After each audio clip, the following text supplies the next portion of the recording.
Roy Nini, A&D Collision and Glass in Hazlet, joining us back in studio again. Welcome back, Roy. Thank you so much for having me, Deb. I appreciate it. Sure. Okay, so if I'm making a claim, my insurance company tells me to go to a certain shop. Why are they doing that? I mean, it's an awesome question, right? It's super, super loaded. The reason why they direct you to a shop on a list, right? Obviously, they have something to gain from it. Yeah. Ultimately, it ends up being is that they save money, right? So if they send you to a shop that they've partnered with, in our industry, we call it a direct repair program or a direct repair shop. There's agreements that are made behind the scenes that they agree to pay to do certain things and not do certain things. And we always advise our customers that when that list is generated, ask questions, right? Yeah. Why should I go there?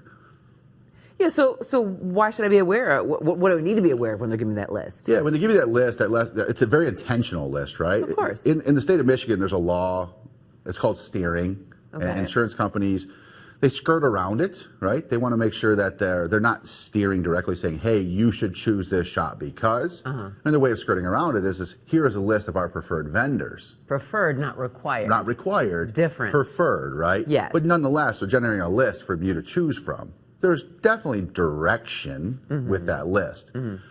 We have a law here that says you have the right to repair. You have the right to choose anybody you choose that's a licensed facility to repair your vehicle.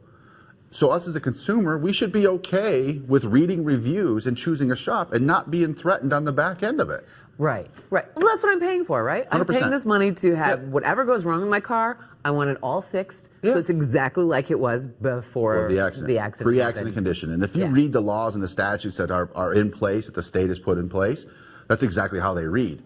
It is the requirement of the insurance company to negotiate the cost of the repair, not to direct you someplace else, not to tell you to go to a preferred vendor, not to threaten you to say, if you choose this shop, you're going to have out-of-pocket expenses if you choose this shop because they're not willing to pay for certain things that should be done.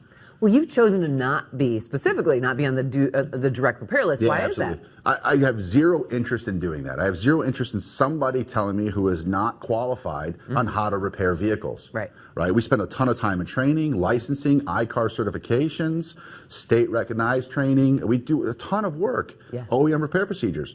Who are they to tell me how to repair it? Right. Who are they to tell me anything other than, hey, this is what it costs to do it. We're going to pay you. Get it taken care of. All right, Roy, I appreciate you coming in today. A&D Collision and Glass, the go-to person when you need some repairs for your vehicle. And he just told you all the reason why it's incorrect. Thank you so much for having me. Appreciate it.